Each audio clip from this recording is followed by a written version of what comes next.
उसमें अक्षर ज्ञान युक्त यानी संस्कृत भाषा के विद्वान माने जाने वाले वो ऋषि महर्षि और ब्राह्मण वर्ग, मंडलेश्वर, गुरु, महंत, आचार्य, शंकराचार्य परमेश्वर कबीर जी को कहा करते, ये अशिक्षित है, अविद्वान है, ये क्या जाने सदग्रंथों के गूढ़ रहस्यों को, इसकी बातों में मत आना। और वो बिजली अभी तक गिरी रही क्योंकि हमारे पूर्वज शिक्षित नहीं थे। आज परमात्मा ने सबसे पहले हमें शिक्षित किया।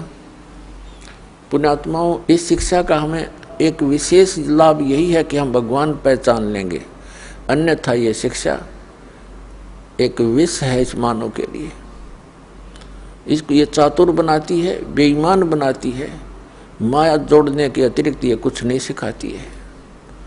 कोई भी ट्रेनिंग शिक्षा देख लो, केवल धन उपार्जन उद्देश्य ही लेकर बच्चे पढ़ने जाते हैं और फिर वो उसी उद्देश्य से लगे रहते हैं। कोई बीच में मर जाता है, वो जोड़ी जाड़ी कोठी बनी बनाई रह जाती है। जो इस मनुष्य जीवन से कार्य करना था वो तो प्रारंभ भी नहीं कर पाता ये आत्मा। तो उस परमात्मा ने ये थोड़ा सा विष हमें खिलाना अनिवार्य समझा, क्योंकि इसको फिर अमृत में बदलना था। विष से अमृत होत है जय कर जाने कोई। अब इस विष को हम अमृत में बदल लेंगे, इस शिक्षा का हम लाभ उठाएंगे, भगवान पहचानेंगे, सतलोक चले जाएंगे, जहाँ सदा सुखी रहेंगे। कहीं बुढ़ापा नहीं वहाँ पर, वहाँ मृत्यु नहीं। जो दास ज्ञान दे रहा है ये किसी लोकवेद के आधार से नहीं, सब सदग्रंथों को आधार मानकर, और जिन महापुरुषों ने परमात्मा को साक्षात्कार किया, सतलोक गए, वहाँ स्थान को देखा और वापस आकर उन्होंने गवाही दी, उन महापुरुषों के वचन आपके रूबरू कर रहा है। और इसको आपने हृदय में धारना पड़ेगा। ये लोकवेद मत समझना। और क्योंकि आप दूध के जले हुए अब लस्सी को भी फूकेंगे, लेकिन कुछ दिन में ये सब ठीक हो जाएगा, पता लग जाएगा। लस्सी तो लस्सी ही होती है और दूध ज़्यादा गर्म था, वो गलती से पी गए हम। तो ऐसे अब ज्ञान हो जाएगा, फिर हम आपकी ऐसी प्रबल इच्छा बनेगी वहाँ जाने की, डटते नहीं डट सकते। इस ज्ञान के आधार से फिर भक्ति का ऐसा प्रेशर बनेगा। देखो, हम बुढ़ापे में देखते हैं, कहते हैं इसका दिमाग काम नहीं करता, बुढ़ा का कहें कुछ, सोचा कुछ, बोला कुछ। क्योंकि वृद्ध अवस्था में जैसी भी क्रियाएं हम करते रहे, वो शरीर में पूर्व जन्म की जो थोड़ी बहुत बैटरी चार्ज थी, संस्कार शुभ थे, उन्हीं को मनुष्य जीवन प्राप्त होता है, वो खत्म हो गए। तो हम भक्ति के प्रेशर से एज इट इज माइंड बना रहेगा और एक करट लगी रहेगी। जब शरीर छूटते ही एक कदम आपका सतलोक के अंदर होगा, क्योंकि यहाँ की तो आपको पता ही लग जाएगा। यहाँ से तो आप छक कर दुखी हो लोगे। और पहले बुढ़ापा हमारे लिए एक कैर था, अब वृद्ध अवस्था हमारे लिए वरदान सिद्ध होगी। क्योंकि पहले हम अज्ञानता के कारण इसी क्रिया को फाइनल मान रहे थे, हमारा काम पूरा हो गया, कभी मृत्यु हो जाए, चाहे दुखी रहें, चाहे भुगतें, चाहे किसी प्रकार पड़े पड़े अंदर ही टट्टी करते रहते थे। बूढ़े बुढ़िया देखिए हमने, वो कह रहे थे हमारा काम पूरा हो गया, बस ठीक से। तो अब हम उन दुखों से एक चिंतित होवांगे और फिर इस बुढ़ापे से छुटकारे के लिए एक विशेष कसक बनाएंगे सतलोक में जाने की। और जहाँ आशा तहाँ बासा हुई और भक्ति साथ होनी चाहिए। भक्ति बिना वहाँ कौन रखेगा अपने को। तो ये भक्ति का मार्ग आपको ऐसा मिल गया है कि कुछ ही समय में आप भक्ति से परिपूर्ण हो जाओगे। थोड़े ही करने से घना लाभ मिलेगा। जैसे एक तो सारा दिन मजदूरी करे, 200 रुपये प्राप्त करे। एक ऐसा सेठ साहूकार ऐसा बिजनेस करता है, रोजाना का 1 लाख रुपए का गल्ला ले जाता है, तो वो कितना धन एकत्रित कर रहा। इसी प्रकार आपको ऐसा मेथड दिया जाएगा भक्ति का, जिसके एक श्वास की इतनी कीमत बढ़ जाएगी। वो सतनाम के 2 अक्षर का जाप दिया जाएगा।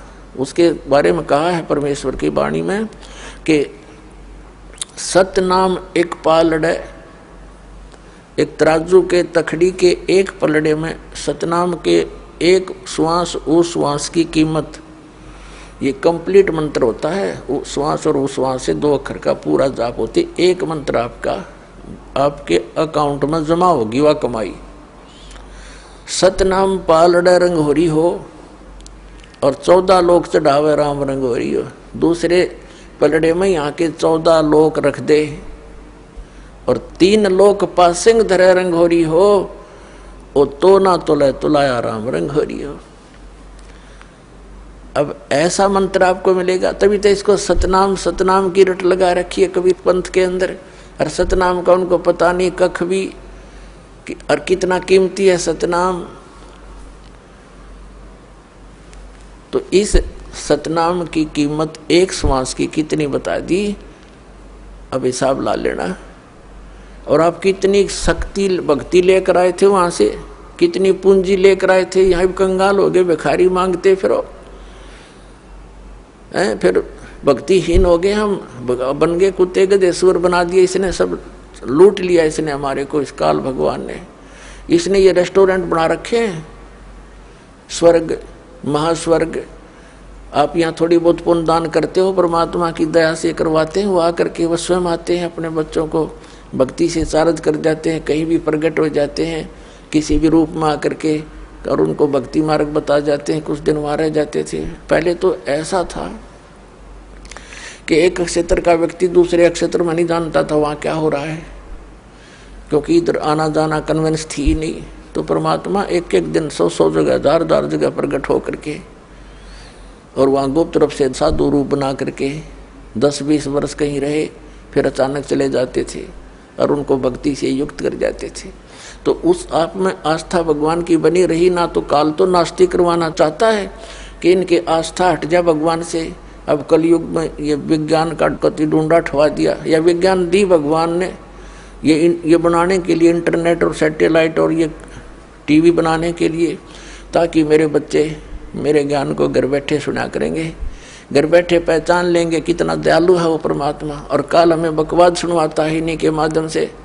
सारा दिन मीडिया में क्या सुनते हो, कोरी बकवाद, सारा तो दिमाग को खराब करने वाली, अंतःकरण मलिन करने वाली बातें आती हैं, एक भक्ति मार्ग को ना छोड़कर।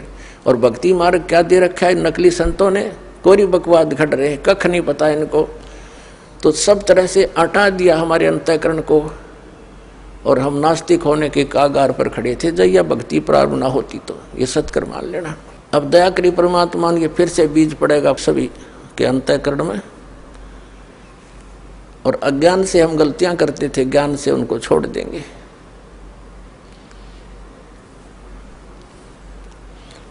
तो प्रसंग चल रहा था, वही आते हैं कि इस परमात्मा ने आके हमें ये ज्ञान बताया, और आपको भक्ति से इतना परिपूर्ण कर दिया जाएगा। तो इसने ऊपर के जो रेस्टोरेंट बना रखे हैं, हमारी यहाँ पूंजी परमात्मा भक्ति कराते हैं, हम स्वर्ग चले जाते, महास्वर्ग चले जाते, ओम नाम का जाप करके वहाँ खा कर आ जाते हैं। वहाँ रेस्टोरेंट बना रखे हैं ब्रह्मा जी के लोक में, उसका अपना अलग है रेस्टोरेंट विष्णु जी के लोक में, जिनको स्वर्ग नाम रखा गया।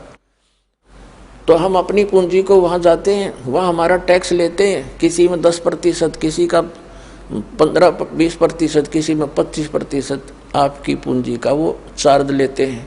और बाकी खाना आपकी पूंजी से है, जैसे आप होटल में जाते हो, ये चार्ज अलग लेते हैं उनसे आपसे।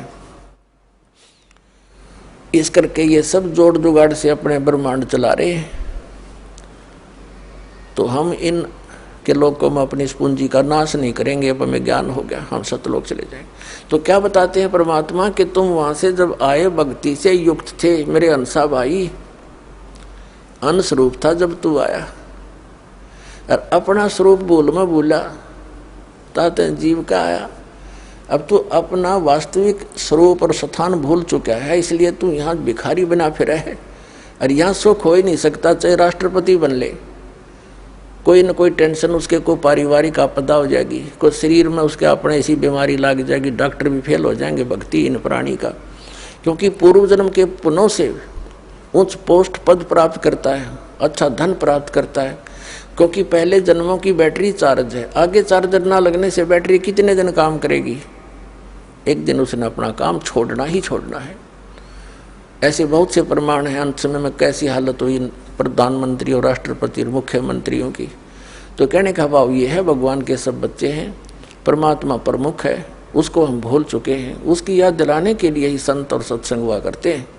अब प्रसंग चल रहा है कि हम सतलोक से आए जब बहुत भक्ति से परिपूर्ण थे, इसने हमें लूट लिया। अब दयालु ने दया करी है, आपको उतना ही चार्ज करेंगे जितने आप वहां से चार्ज होकर आए थे। भक्ति की कमाई अति आवश्यक है। एक कई सरफरे संत कहते हैं, एक विशेषकर उनको नास्तिक समझना चाहिए जिनके ऐसे विचार हैं। भक्ति की आड़ में, वो आस्तिक की आड़ में नास्तिकता का बीज बो रहे हैं। दास ने इन सब के लिटरेचर पढ़े, कबीरपंथी संतों के भी पढ़े, सभी धर्म गुरुओं के अन्य धर्मशास्त्र पढ़े, तो उनमें दास ने क्या पाया कि जो लोकवेद प्रत्येक धर्म में चल रहा है उसके हटकर ज्ञान सदग्रंथों में है। और सदग्रंथों के ज्ञान बिना जो हम सुन और कह रहे सुना रहे हैं वो सारा लोकवेद है, दंत कथा है, व्यर्थ है, उसका यूज नहीं।